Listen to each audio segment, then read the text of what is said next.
Good morning, નમસ્કાર. એક નજર આજે ગુજરાત સમાચારની મુખ્ય હેડલાઇન્સ પર. ચીનનો વાયરસ ભારતમાં પ્રવેશ્યો. 3-4 કેસ જોવા મળ્યા છે. ડરવાની જરૂર નથી. કારણ ગઈકાલે જ આરોગ્ય મંત્રી વડોદરામાં પધારી અને તેઓએ કહ્યું કે ડરવાની જરૂર નથી, પરંતુ ધ્યાન રાખવાની જરૂર છે. દિલ્હી સરકારે તમામ હોસ્પિટલના એલર્ટ રહેવા માટે કહ્યું. સ્થિતિ ચિંતાજનક ના હોવાની કેન્દ્રની ખાતરી છે. ભારત વિરોધી વલણ માટે જાણીતા કેનેડિયન પીએમ ટ્રુડોનું રાજીનામું. પીએમ ટ્રુડોને ભારતની સામે પડવું એ ભારે પડ્યું છે.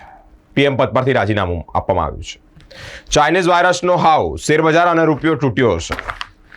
દરેક હોસ્પિટલમાં 2-3 દિવસમાં ટેસ્ટ કિટ ઉપલબ્ધ કરાવી દેવાશે. વડોદરા આરોગ્ય મંત્રીએ કહ્યું, ચીની વાયરસના ટેસ્ટ માટે કીટો તૈયાર થશે. એચએમપીવી વાયરસ જૂનો છે, ગભરાવાની જરૂર નથી, પણ તકેદારી રાખવાની જરૂર છે. સિનિયર સિટીઝનને ડિજિટલ અરેસ્ટની ધમકી આપી 90.90 લાખ પડાવી લેવામાં આવ્યા છે.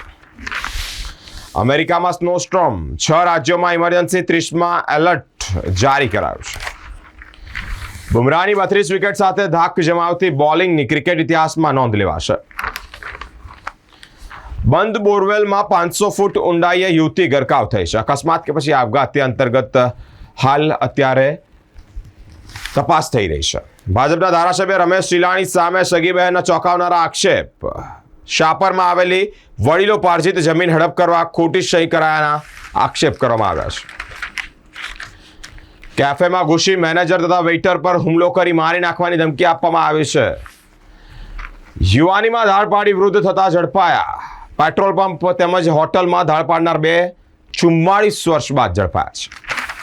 કમાટીબાગમાં 110 વર્ષ જૂનો બ્રિજ અનસેફ, આવવા માટે રસ્તો બંધ કરાયો છે. શિક્ષણ સમિતિના 570 કર્મચારીઓને કાયમી કરવા માંગ. 16મીથી ભૂખ હડતાલ યોજાશે. હવે એક નજર દિવ્ય ભાસ્કરની મુખ્ય હેડલાઇન્સ પર. સુરતમાં ગત 8 મહિનામાં એચએમપીવીના 15 કેસ નોંધાયા હતા. તમામ દર્દી સાજા થઈ ગયા. ફરી એકવાર હું તમે કહ્યું એ પ્રમાણે ડરવાની જરૂર નથી, તકેદારી રાખવાની જરૂર છે. એચએમપીવી નવો નથી, એ જૂનો જ વાયરસ છે. ભારત વિરોધી વલણ ધરાવતા કેનેડાના પીએમ સામે તેમની જ પાર્ટીમાં અસંતોષ સર્જાયો. ટ્રુડોનું રાજીનામું.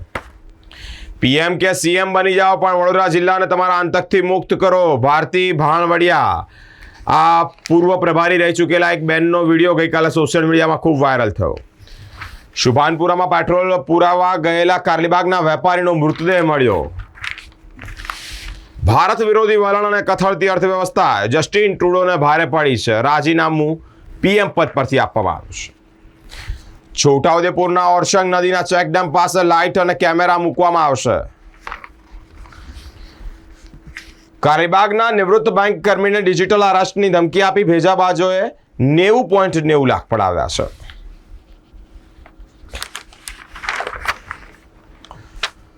કોર્ટ કેસ પાછા લો, એપોઇન્ટમેન્ટ લેટર લો. આ શરત પર નિયમ ભંગ કરીને 5ને નોકરી આપી.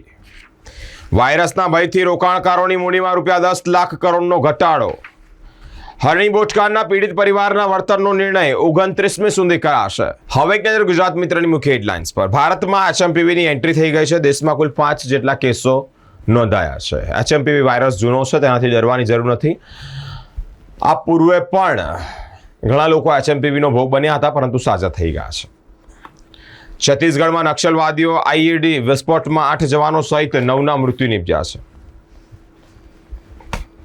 ભારતીય સરહદ નજીક કારાકોરમમાં ચીનના સૈન્ય દ્વારા યુદ્ધાભ્યાસ જેવી કવાયત હાથ ધરાઈ છે. વાયરસ ટેસ્ટિંગની કિટ જલ્દી ઉપલબ્ધ કરાશે. આરોગ્ય મંત્રી તરફથી એક મોટું નિવેદન સામે આવ્યું છે. હરણી બોટકાંડ, મૃત બાળકોના માતા પિતાનો કલેક્ટર કચેરી ખાતે હોબાળો. ખંભાત પાલિકાની કંગાળ હાલત, વીજ બિલની રકમ માટે ફાફા. ધર્મ દીક્ષા, ખડગોદરા વસાહતના 51 પરિવારે સનાતન હિન્દુ ધર્મ સ્વીકાર્યો છે. વિધાનસભાની ચૂંટણી નજીક છે, ત્યારે નીતિશ કુમારને વિદ્યાર્થી આંદોલન નડી જશે. હાલોલ કોર્ટ દ્વારા ચેક રિટર્ન કેસમાં આરોપીને 1 વર્ષની સાદી કેદની સજા ફટકારાઈ છે. હવે એક નજર લોકસત્તા જનસત્તાની મુખ્ય હેડલાઇન્સ પર. ચીનથી ફેલાયેલા વાયરસનો ગુજરાતમાં 1 અને દેશમાં 6 કેસ નોંધાયા છે. આરોગ્ય મંત્રીએ કહ્યું કે આ વાયરસથી ડરવાની જરૂર નથી, નવો નથી, 2001થી છે. સતર્ક રહેવાની જરૂર છે. વિદેશ ભાગી જતા આરોપીઓ સામે સકંજો કસવાની તૈયારી, સ્વદેશી ભારત પોલ તૈયાર. વડોદરા અને મધ્ય ગુજરાતનું મેડિસિટી બનાવવાનું છે. આરોગ્ય મંત્રી ગઈકાલે વડોદરા આવ્યા ત્યારે આ એક વાત કરી છે. સુરતના નશામુક્તિ કેન્દ્રમાં સારવાર કરાવીને પરત આવેલા પરિણીત યુવકની લાશ મળી. હરમનપ્રીત કૌરની ગેરહાજરીમાં ઓપનર સ્મૃતિ મંદાનાની ટીમ કેપ્ટન પદ સંભાળશે. કાર્તિક પટેલની આગોતરા જામીન અરજી રદ. તરગોડ ગામના ગ્રામજનો દ્વારા સ્કૂલોને તાળાબંધી કરવામાં આવી છે. કાશામાલા ગેંગના વધુ 4ની ધરપકડ કરવામાં આવી છે. હવે કે સંદેશની મુખ્ય હેડલાઇન્સ પર ચીની વાયરસ HMPVના ભારતમાં દસ્તક, 5 કેસ નોંધાયા છે. છત્તીસગઢમાં નક્સલી હુમલો, જેમાં 9 જવાન શહીદ થયા છે. વડોદરા જિલ્લાના નવા ભાજપા પ્રમુખ માટે અપેક્ષિત પાસેથી સેન્સ પ્રક્રિયા લેવામાં આવી છે. MP MLA ચોક્કસ એક નામ પર સહમત નથી. ગત વર્ષે પોકનો ભાવ ₹880 હતો, આ વર્ષે 1200થી 1400 થયો છે. ટેસ્ટ ક્રિકેટમાં મહત્વપૂર્ણ પરિવર્તન આવશે. ચીનમાં ફેલાયેલા HMP વાયરસથી ગુજરાતમાં એન્ટ્રી છે. અમદાવાદની હોસ્પિટલમાં 2 માસના એક બાળક છે તે પોઝિટિવ છે. વેમાલી પાસેની કેનાલમાં હરણીનો એક કિશોર તણાયો છે. ન્યુ અલકાપુરીના એક કેફેમાં વેઇટર સાથે મારામારી.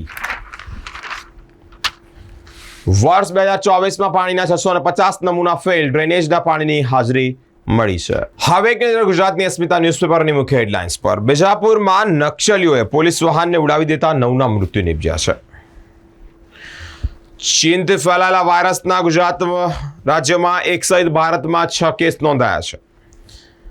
સમાજને શું મળ્યું એ કરશનભાઈને ના ખબર હોય, કેમ કે કરોડપતિ છે. હાર્દિક પટેલનું એક મોટું નિવેદન સામે આવ્યું છે. તું મને ગમતી નથી કહીને પત્નીને મૂકીને પતિ સાઉદી અરેબિયા જતો રહ્યો. સુઈગામ પોલીસ સ્ટેશનમાં ફરજ બજાવતા 2 હેડ કોન્સ્ટેબલને પ્રમોશન મળ્યું છે. બનાસકાંઠા LCBમાં ફરજ બજાવતા PD ચાવડાને પ્રમોશન. શિહોરમાં વખતથી પાણીની સમસ્યાને લઈને નવા ભાજપા પ્રમુખ નિલેશભાઈ જાનીની ઉચ્ચ કક્ષાએ રજૂઆત. કડી ડાયાભાઈ પટેલ વિદ્યાસંકુલમાં 2 દિવસીય વાર્ષિક ઉત્સવનું આયોજન કરવામાં આવ્યું છે.